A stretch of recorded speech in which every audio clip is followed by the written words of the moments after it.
அஸ்ஸலாமு அலைக்கும் வரஹ்மத்துல்லாஹி பரகாத்துஹு. உஸ்வதுன் ஹசனா இஸ்லாமிய மகளிர் கல்லூரியில் பேராசிரியாக பணிபுரியக்கூடிய ஆலிமா முர்ஷிதா உங்களுடன் 5 நிமிட மதரசாவிலிருந்து ஒரு சிறிய தகவலை பகிர்ந்து கொள்கிறேன். ஆரம்பமாக இஸ்லாமிய வரலாறு. சஃபா கூட்டத்தார். ஏமன் நாட்டில் 2 மலைகளின் நடுவே மகரிப் என்ற நகரம் இருந்தது. இங்கு சஃபா என்ற கூட்டத்தார் வசித்து வந்தனர். இங்கிருந்த அரசர்கள் இந்த 2 மலைகளின் நடுவே வலுவான ஓர் அணையை கட்டினர். சத்தே மஆரிஃப் என்பது இந்த அணையின் பெயராகும். தெற்கு மற்றும் வடக்கு புறம் உள்ள மலைகளில் இருந்து வரும் தண்ணீர் இந்த அணையில் தேங்கும். இந்த நீர்நிலையின் காரணமாக தலைநகர மஆரிஃபின் இருபுறமும் சுமார் 300 மைல் பரப்பளவில் தோட்டங்கள், பசுமையான வயல்வெளிகள், பூந்தோட்டங்கள், உயர்தரமான கனிமரங்கள் என செழிப்புடன் இருந்தன. சஃபாஉ சமூகத்தார் ஒரு காலம் வரை அல்லாஹுக்கு வழிபட்டு வந்தனர். ஆனால் செல்வத்தின் மமதையால் ஏக இறைவனாம் அல்லாஹுவை மறந்து இணை வைத்தார்கள். அல்லாஹு தாலா இம்மக்களை திருத்துவதற்காக பல நபிமார்களை அனுப்பினான். என்றாலும் எந்த நபியின் பேச்சையும் இம்மக்கள் ஏற்கவில்லை. இறுதியாக அல்லாஹ் இவர்கள் மீது வேதனையை இறக்கினான்.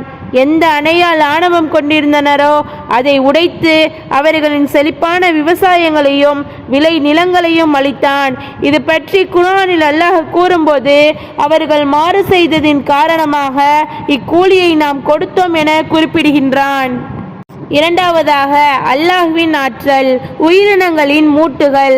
அல்லாஹு தாலா எல்லா உயிரினங்களுக்கும் மூட்டு இணைப்புகளை ஏற்படுத்தியுள்ளான். மனித உடலிலும் அநேக மூட்டுகள் உள்ளன. இதனால் மனிதன் சுலபமாக நடக்கவும் உட்காரவும் எழவும் முடிகிறது. இந்த மூட்டுகள் இல்லாது போனால் நம்மால் எதுவும் செய்ய இயலாது. மனித உடலில் ஏதாவது ஒரு எலும்பு முறிந்துவிட்டால் சிரமம் ஏற்படுவதுடன் அதன் மதிப்பையும் நாம் உணர்கிறோம்.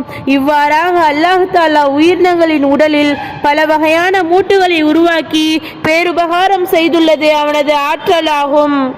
மூன்றாவதாக ஒரு ஃபர்லை பற்றி. ஃபஜர் இசாவை ஜமாத்துடன் தொழுதல்.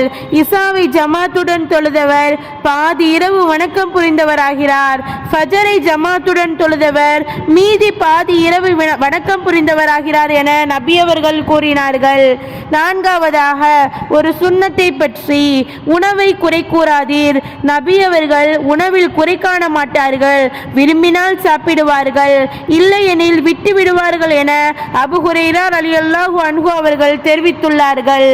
ஐந்தாவதாக ஒரு முக்கிய அமலின் சிறப்பு. உறவினர் இறந்தால் பொறுமை காக்கவும்.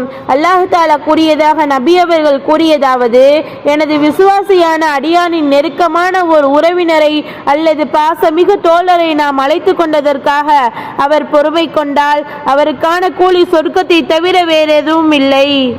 ஆறாவதாக ஒரு பாவத்தை பற்றி. பெற்றோருக்கு மாறு செய்தல். எல்லா பாவங்களுக்குரிய தண்டனையை அல்லாஹ் தஆலா கியாமத் நாள் வரை தாமதப்படுத்துகிறான். ஆனால் பெற்றோருக்கு மாறு செய்வதற்கான தண்டனையை மரணிப்பதற்கு முன் இவ்வுலகிலேயே வழங்கிவிடுகிறான் என நபி அவர்கள் கூறினார்கள். ஏழாவதாக உலகத்தை பற்றி. மனிதனின் பேராசை. 2 பள்ளங்கள் நிறைய செல்வம் மனிதனிடம் இருந்தாலும் மூன்றாவதாகவும் ஒன்று வேண்டும் என்று விரும்புவான். கபரின் மண்தான் மனிதனின் வயிற்றை நிரப்பும் என நபி அவர்கள் கூறினார்கள். எட்டாவதாக மறுமையை பற்றி.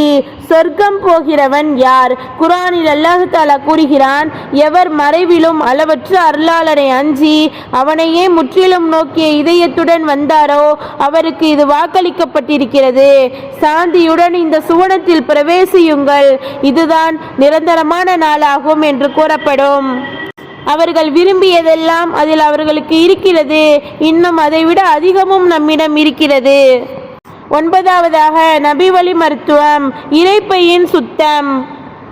மாதுளையை அதன் உள்ளிருக்கும் தொலியுடன் சாப்பிடுங்கள், இது இரைப்பையை சுத்தம் செய்கிறது என நபி அவர்கள் கூறினார்கள்.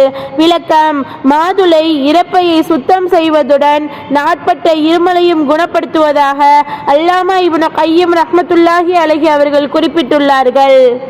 10வதாக குர்ஆனின் அறிவுரை. குர்ஆனில் அல்லாஹ் தஆலா கூறுகிறான், நம்பிக்கை கொண்டவர்களே, நீங்கள் அல்லாஹ்வுக்கு அஞ்சுங்கள், எந்த நிலையிலும் நேர்மையான சொல்லையே சொல்லுங்கள். அவ்வாறு செய்வீர்களாயின் அவன் உங்களுடைய காரியங்களை சீராக்கி வைப்பான், உங்கள் பாவங்களை மன்னிப்பான்.